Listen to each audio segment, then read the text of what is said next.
Hello दोस्तों, नमस्कार। आप लोग ऑल इंडिया स्टडी में स्वागत है। आइए हम देखेंगे यूपी टेट का संस्कृत पेपर 1 और पेपर 2 दोनों के लिए महत्वपूर्ण है। यह अंतिम मौका, टॉप लेवल के क्वेश्चन जो परीक्षा में अच्छे खासे पूछे जाते हैं उसको लाए है, क्योंकि समय नहीं है। कल से पेपर स्टार्ट है, 2, 3, 4 तारीख को पेपर है, 3 दिन। तो यह आज संस्कृत की लास्ट वीडियो होने वाली है, तो इसको जरूर देख कर जाइएगा, क्योंकि यहाँ से अच्छे खासे प्रश्न पूछे जा सकते हैं। तो आइए प्रश्न नंबर 1 देखते हैं। पाठ्य पुस्तक प्रायः अप्रौढ़ छात्र के लिए लिखी जाती है, यह किसका कथन है? बेकन, बी कह रहा है एल के लिविस, सी कह रहा है क्रोनबैक और डी है हॉल कोस्ट। तो देखिए ये जो है अप्रौढ़ छात्र के लिए लिखी जाती है पाठ्य पुस्तक, तो इसका जो लेखक है, ये कथन जो कहने वाले हैं वो कौन है? क्रोनबैक। तो ऑप्शन नंबर सी करेक्ट हो जाएगा। अगला क्वेश्चन देखेंगे।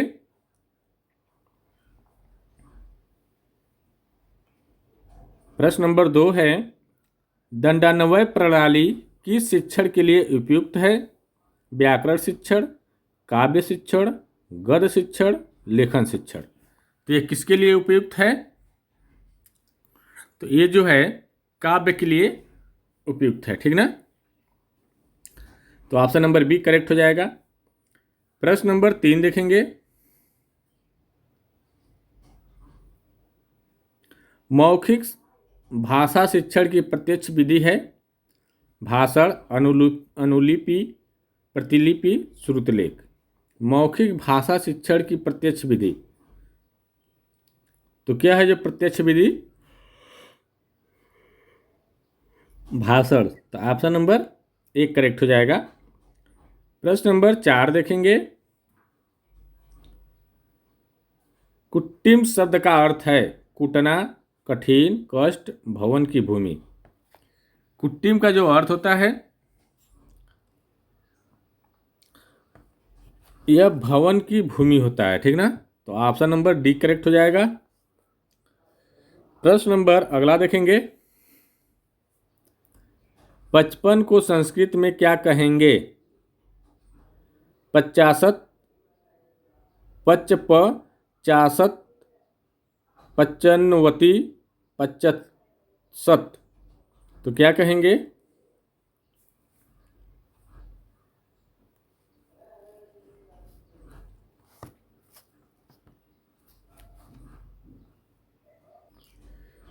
तो इसको कहेंगे हम लोग 50। ऑप्शन नंबर बी करेक्ट हो जाएगा। 50 को हम बोलते हैं 50 प्लस 5, 25 मिला के हो जाएगा 50। ठीक ना। अगला क्वेश्चन, निम्नलिखित में से कौन सी कृति महाकवि कालिदास विरचित नहीं है, मतलब लिखी नहीं है? अभिज्ञान शकुंतलम, विक्रमोर्वशीय, सी है उरु भड़म और डी है मालविकाग्नि मित्रम। तो इसका जो सही जवाब क्या होगा? उरु भगड़म, ठीक ना। तो ऑप्शन नंबर सी करेक्ट हो जाएगा। अगला क्वेश्चन देखेंगे। मातृभाषा सीखने का स्वाभाविक क्रम, सुनना, बोलना, पढ़ना, लिखना। पहले बच्चा सुनेगा, फिर बोलेगा, फिर पढ़ेगा और फिर लिखेगा। तो ऑप्शन नंबर सी करेक्ट हो जाएगा, ठीक ना। प्रश्न नंबर अगला देखेंगे। देवता शब्द है पुल्लिंग, स्त्रीलिंग, नपुंसकलिंग, अव्यय। देवता, देवता का देवती तो कहते नहीं है, तो ये क्या है देवता? एक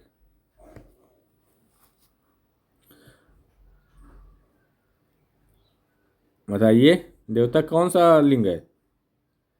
देव में तल प्रत्यय लगाकर देवता बना है, ठीक ना। तो ये कौन सा हो जाएगा? स्त्रीलिंग होता है, ठीक ना। देवता क्या होता है? स्त्रीलिंग होता है। अगला क्वेश्चन देखेंगे,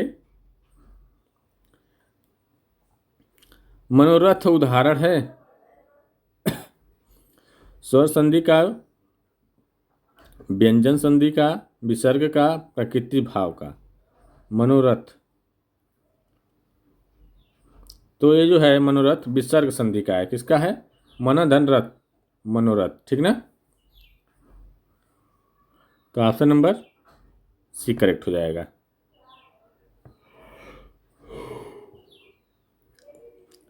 प्रश्न नंबर अगला देखेंगे, कक्षा के बच्चों को उनकी आवश्यकताओं को बदलने में आप किस प्रकार सहायता करेंगे?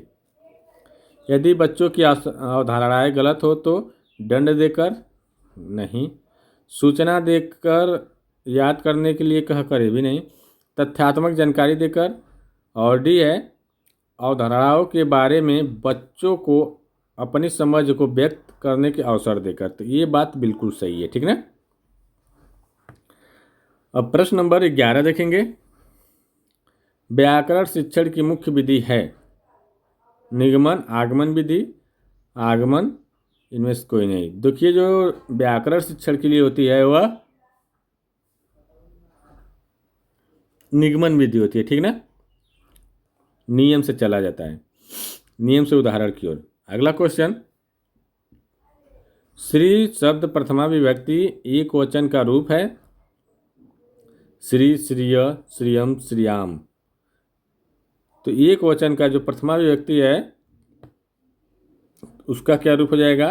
श्री का श्री ही हो जाएगा, श्रिय। अगला क्वेश्चन देखेंगे, प्रश्न नंबर 13, अह शिशु पश्चामी को कर्मवाच्य में परिवर्तित करने पर रूप प्राप्त होगा मया शिशु दृश्यते, मया शिशु दृश्यते, अहम शिशु दृश्यते, अह शिशु दृश्यते। तो कौन सा हो जाएगा? अह शिशु दृश्यते, ठीक ना। तो ऑप्शन नंबर क्या हो जाएगा? अह शिशु दृश्यते तो होता है पश्चामी होता है, ठीक ना। तो यहाँ पर वाच्य पूछ रहा है ना, कर्मवाच्य, तो मया शिशु दृश्यते हो जाएगा। ऑप्शन नंबर 1 करेक्ट हो जाएगा। अगला क्वेश्चन देखेंगे, पाणिना मुख प्रक्षालयति में पाणिना कारक है, आपादान कारक, अधिकरण कारक, कर्ता कारक, करण कारक। तो देखिए, जो पाणिना है यह एक करण कारक है।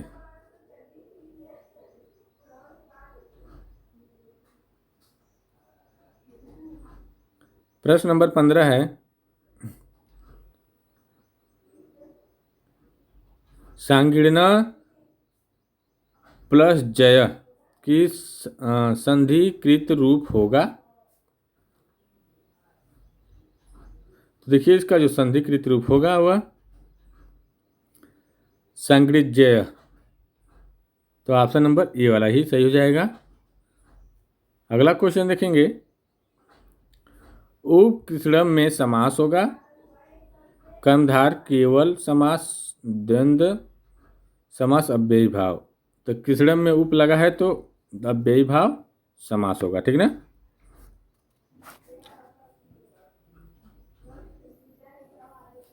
अगला क्वेश्चन देखेंगे,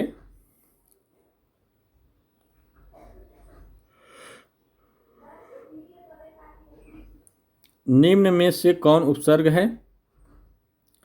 दूस, दूर, दूर, दूरा। तो देखिए, जो उपसर्ग पूछ रहा है तो ये दूर, ये उपसर्ग होगा, ठीक ना। ऑप्शन नंबर बी हो जाएगा। अगला क्वेश्चन, प्रश्न नंबर 18, अव्यय शब्द नहीं है कदा, पूरा, साय, नृप। तो जो नृप है यह अव्यय नहीं है, ठीक ना। प्रश्न नंबर 19 देखेंगे,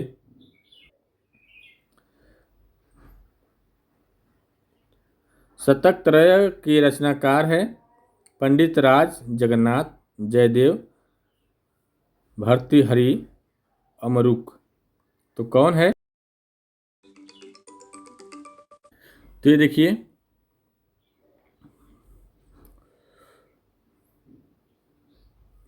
भर्तृहरि है, ठीक ना, भर्तृहरि। अगला क्वेश्चन, 13 को संस्कृत में कहेंगे त्रयोदश, त्रयोदश, त्रयोदश, इनमें से कोई नहीं। 13 को क्या कहेंगे? तो 13 को जो हम लोग कहेंगे त्रयोदश, ठीक ना। तो ऑप्शन नंबर सी करेक्ट हो जाएगा। प्रश्न नंबर 21 देखेंगे।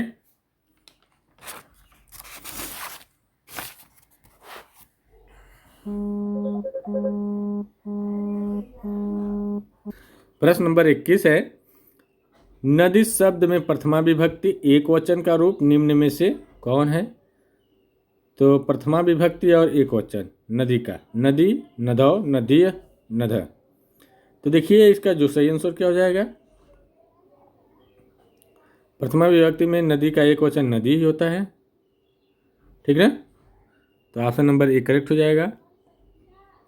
द्विवचन रहता तो नध हो जाता, और बहुवचन रहता तो नदिया हो जाता, नधा हो जाता, ठीक ना।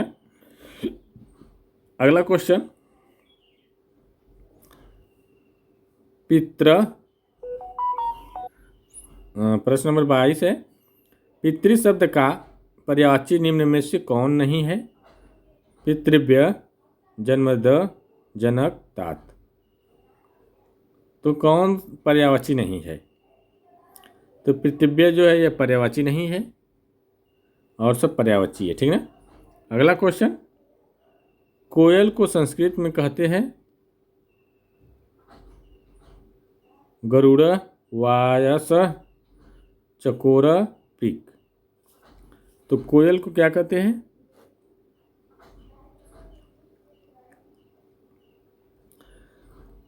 कोयल को हम लोग कहते हैं पीक, ठीक ना। और गरुड़ को क्या कहते हैं? कौवा को गरुड़ कहते हैं, ठीक ना। कौवा को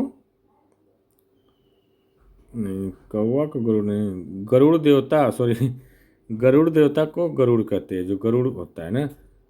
और वायसा को कौवा कहते हैं, ठीक ना। चकोर को चकोरा कहते हैं, ठीक ना। अगला क्वेश्चन, अड़गुली का वाचक संस्कृत शब्द है कर, कर शाखा, करतलतम, अस्कंद। तो इसका सही जवाब क्या हो जाएगा? कर शाखा, ठीक ना। अगला क्वेश्चन, व्याकरण पद्धति को निम्न में से किस अन्य नाम से भी जाना जाता है? तो ऑप्शन नंबर 1 है हरबार्टी पद्धति, पाठशाला पद्धति, सामान्यीकरण पद्धति और विशेषीकरण। तो किस नाम से जाना जाता है? पाठशाला पद्धति के नाम से, ठीक ना। अगला क्वेश्चन, निम्न में से कौन सा वाणी का रूप नहीं है? परा, पश्यंती, वैखरी, उत्तमा। तो देखिए उत्तमा जो है इस वाणी का रूप नहीं है, ठीक ना। प्रश्न नंबर 27 देखेंगे। दिवस शब्द के सप्तमी विभक्ति बहुवचन में रूप होता है दिवसेषु, दिवसैषु, दिवस्वसु, दिवसेषु। दिवस का सप्तमी विभक्ति में, तो दिवसेषु होता है, ठीक ना। प्रश्न नंबर 28 देखेंगे। अनुस्वार का उच्चारण स्थान है। तो देखिए अनुसार का जो उच्चारण स्थान होगा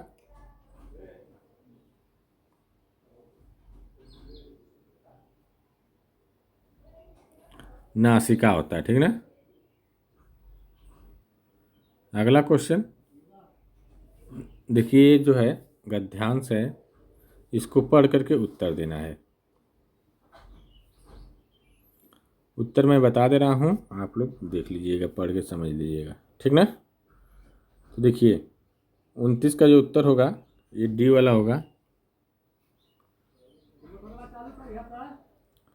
और 30 का जो है